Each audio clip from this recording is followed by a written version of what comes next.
Isibona sine project ababahambe le project awukhulisa ababahambe project etawufundisa abantu abatsha ukuze bakwazicheba ukuze babe esophansi kempumlo ngoba bakwenze le project senzele bana abantu bakwazi ukuzikhulisa ngobunye babo ukuze le project beyiproject ekhulayo ngoba abantu balapha asifuni bathi abanamsebenzi imisebenzi izawuvela le project sifuna ke bonke abahlali nabantu ngakumbe ulutsha olusakhulayo ibe inxalenye le project ngoba le project niyibona nje siphethe mashini senzele ubana angakhombi uthi hayi ndiyasokola ndiyathini ngakumbi abantu abangathathi ntweni abantu abangathathi ntweni babe inxalenye le project yokuba mabahambe aba bantu ingabi ngathi asitamsebenzi apha imisebenzi khona khaya idinga ubana thina senza ntoni na apha eMdantsane.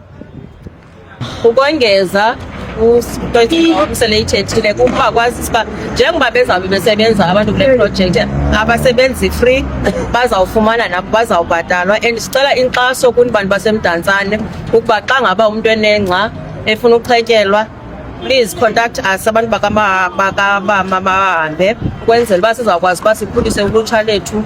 Siyabulela. Apha ke bantu baseMdantsane ephondweni lonke liphela siya-fundraiser siyile Mabahambe movement sisebenzela into yokuba aba bantu batsha bazabe besebenza bazawubhatala abazokuba bayavunda but the rest yemali ezabe ishiyekile izawungena enkqubweni yethu and then siqhubekeke sifuna abantu abatsha kangangoko zininzi iiprojekthi esinazo sifuna abantu ukufika bahambe ukwenzela uba abantu bethu bazokwazi ukuphangela kuye kuthiwa siyonqena.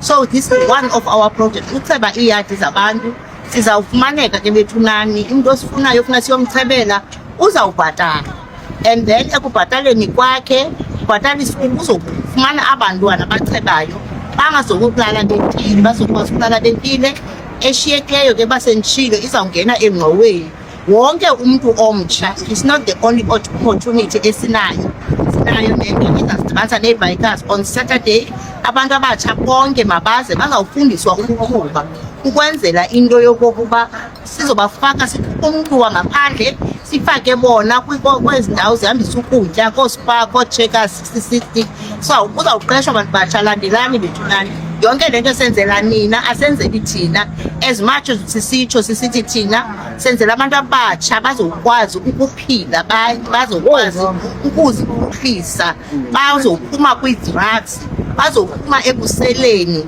because sizabakhipha busy ngalo lonke uhlobo esitokwazi ukwenza ngalo thina abantu badala ayiyo abantu abatsha qha le project thina sizawureyikha sincedisa bona sizabe into yokokuba xa sesifikile emsini sishiye umntu womzi esiva kamanje so please contact us kwenze into yoba sizokwazi usebenzisana sincede ulutsha lethu lalapha e-Eastern Cape. Ndicela ukubulela le waseThulini i-initiative yakhe yonke le usithengele abamatshini ukukhuthaza kudala ehamba nathi le ndlela befunana ndiyambulela kakhulu. Ndicela abanye oonobhizinisi nivakalelwe nifake isandla nisondele because yonke le uzawubhenefitha big time ukumka kwaba bantu ubhenefitha vuleka ii-buildings ngoku ii-buildings ezibhekayo apha i-highway kungenxa yale nto Mabahambe sibambisene nabhizinesi kusuko. Ndiyacela oonobhizinisi bakudlalelwe bethuna bathi come forward. Sicela nezikolo ukuze sibe inxalenye yokuthi zisifune le project ukuze sikhele ezikolweni ngeqawe ngokunjalo siyazifuna ukuthi be-button basela lena i-grand office siyazazi into zimdaka aziqhentwe nabo urhulumente makeze kuthi ngoba thina sisoloko sikhona ngalo mxesha akaphuma abantu abatsha ngokunjalo izikolo masiqiniseke ngayo baziclean i-grand office ii-clinics mabe inxalenye yale nto siyenzayo ngoba loku sifuna into yobana kukhule kufundiswa abantu abatsha. Enkosi. Le projekthi yokucheba ingca zezinye zeeprojects zethu ezisenisi ezizayo kukho nale yebhayiki siqalayo Saturday so abantu mabazi ngobuninzi babo abafana be-delivery bikes ke balapha Saturday ukunika i-brief about what the project entails. So abacaluli kwe-age abacaluli ngokwe-gender and into abayenzayo bayakuncedisa ukwazi ukwenza i-learners because fika unayo i-license So bayakwazi ke ngoku into yoba bakuncedise ube ne-learners. I-learners ke iyakhawuleza into ye-learners yabo. Iyakwazi ukisha kule veki ufumane idate ya next week ke ngoku upasa kwakho ufumana i-learners yakho, iyakwazi usebenza ngala learners ude ufumane ilicense yakho.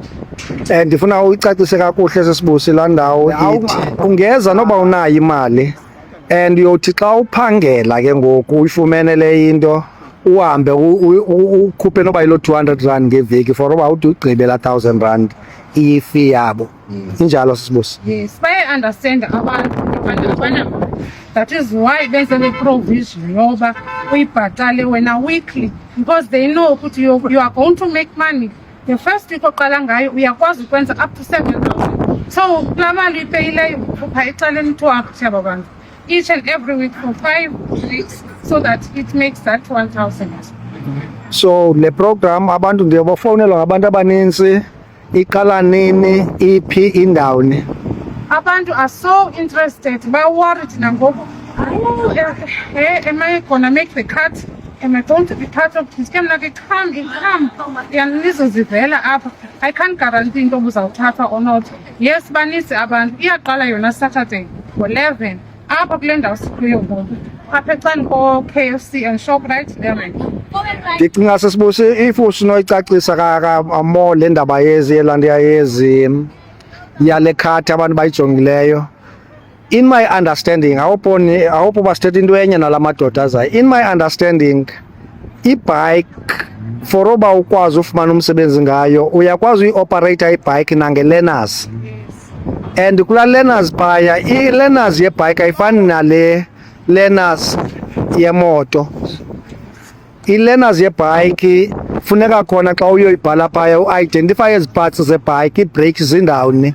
I think le meeting ya Saturday nabo uthatha abantu abane-interest and umotivate abantu bahambe bakwazi bayokwenza i-learners, and kula learners yilena bayoyisebenzisa for uqhuba ke ngoku ezi bikes.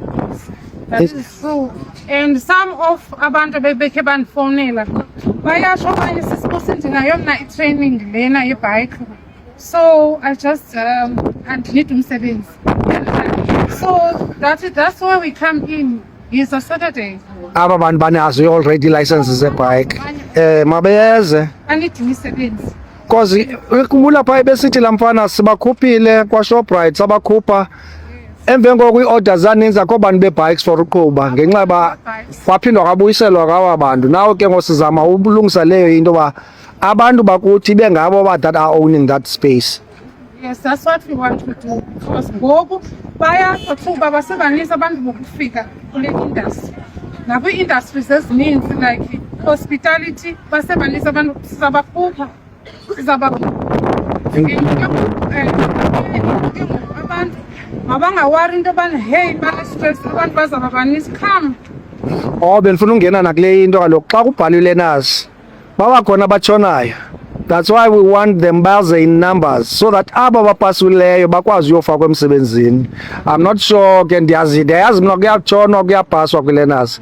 So xa kuyobhalwa la learners aba bapasileyo then bayokwazi uyobasa bakwazi usebenza. If utshonile uphinde unikwe enye opportunity uyokorekisha uphinde ubhale kakuhle. Ikhona enye into ufuna ngayo? As we understand, like nakwi-driver's license, the learners, I mean, I also did it. You can pass a license. So sometimes abantu bayapasa almost the third time. Yeah. But we are here to encourage abantu because le industry iyabhatala and bakhona, for instance, ucalile omnye wabantu basibancedise kube khona inamba yabantu aba-interested ukuthi si-approache ezi ndawo. Si-approache olandana oDibonez, o-KFC, zonke ezi ndawo. You understand? So that abantu bonke abantu abazawuza babe ne-chance yokufumana. Enkosi wami. As much as bakho le nto sisithi makuphume umntu sifakwe umntu wethu wase-South Africa, nalapha emaganini kula alapha e-highway senza kwa the same thing. Uzawuphuma umntu wangaphandle sesibakhuphile nge-Shenton sizawukwenza iibhizinesi zabantu balapha eSouth Africa. It's not that akho mntu uzawuphila. Siyabava nabo bakhalayo bathi umkabo my friend sizawutya ntoni sizawukhangela phi na i-highways kubuyele i-highway kungene umntu sithi make sure into yokokuba uba uthi uzawuthengisa into ethile wonke umntu uzayithengisa le nto afuna uyithengisa umzekelo mhlawumbe sizawuthi singonobhizinesi sibone into yoba masikwenzele ukuqala and then senze i-agreement into yoba le nto sikuqale ngayo uza kuyibuyisa njani ibuyele engqoweni because sizawuthi sithatha kule ngqowa yethu kababahambi kodwa into esiyifunayo wonke umntu makabhenefithe and sizawuyenza samana siyowutshekisha into yoba le nto besikuncede kuyo uyayiqhuba na uyenza ngendlela erayithi siza kunisapota abantu batsha if wenze isaluni sizawuza kuni uba indawo yokutya sizawuthenga kuni ngokutya uba siyakubona iskill siyashota sizawuequipa iskill siqiniseke into yokokuba senza the right thing nawe wenza the right thing and then uyibuyise mhlawumbe loo mali for the period of time ezabe ikwi-agreement yethu ngelo xesha so asenze into irongo xa sithi mabahambe bazawuye kuthi silezi nathi sisonke nani niza kubabonisa uba we are not lazy qha siyayiqala i-economy yase-South Africa mayibuyele back to South Africans. Bye.